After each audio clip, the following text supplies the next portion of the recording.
তোমরা কখনো এত বড় বড় লঙ্কা দেখেছো? আজ আমি প্রথম দেখলাম, আর দেখেই নিয়ে এসেছি। আর দেখো মাঝখান থেকে চিড়ে দিয়েছে মা। কি করা হবে নিশ্চয়ই তোমরা গেস করতে পারছো।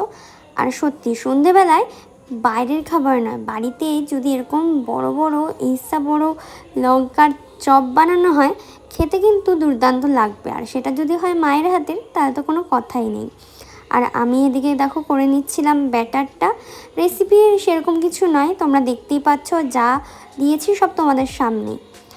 তো এরকম বড় বড় পুর ভরা লঙ্কার চপ খেতে কার না ভালো লাগে বলো। আর তার সাথে চা হলে তো আর কোনো কথাই নেই। দেখো ভাজা হয়ে গেছে, এই যে আমার দিদাকে দিয়ে দিয়েছি খেতে। দিদা খেতে গিয়ে দেখো ভেঙেও ফেলেছে। তো এবার আমার খাওয়ার পালা। খেতে কিন্তু দুর্দান্ত হয়েছিল। তো আমি লঙ্কার চপ খাই।